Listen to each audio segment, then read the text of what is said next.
Ang academic cheating ay maaaring magdulot ng maraming negatibong epekto sa propesyon ng isang estudyante. Narito ang ilan sa mga ito. Isa, kakulangan sa kadalubhasaan.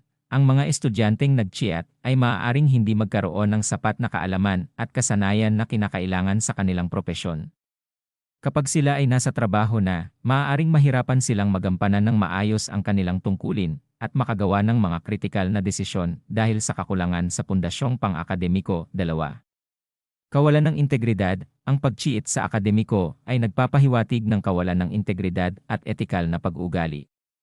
Ito ay isang negatibong katangian sa anumang propesyon at maaaring maging sanhi ng mababang pagtingin mula sa mga kapwa-empleyado, mga boss at kliyente. Tatlo, mababang kompetisyon. Ang mga estudyanteng nag-cheat ay maaaring magkaroon ng mababang antas ng kompetisyon sa kanilang larangan dahil hindi nila nakamit ang mga kasanayang kinakailangan sa kanilang propesyon.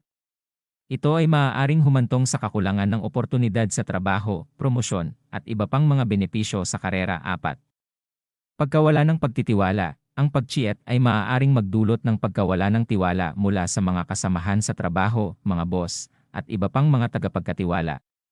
Ang pagkakaroon ng reputasyon bilang isang cheater ay maaaring makasira sa pag-unlad ng karera at magdulot ng pagkakait sa mga oportunidad sa hinaharap. 5. Disiplina at pagpapahalaga. Ang mga estudyanteng nag-cheat ay hindi nagpapamalas ng disiplina at pagpapahalaga sa edukasyon. Ang mga katangiang ito ay mahalaga sa anumang propesyon upang makamit ang tagumpay, magtagumpay sa larangan. Sa pangkalahatan, ang academic cheating ay hindi lamang nagdudulot ng epekto sa pag-aaral kundi pati na rin sa buhay propesyonal ng isang individual. Ito ay maaaring magdulot ng seryosong konsekwensya at hadlang sa pag-unlad ng karera. Kaya't mahalaga na bigyan ng pansin at labanan ang pag-cheat sa akademiko upang mapanatili ang integridad.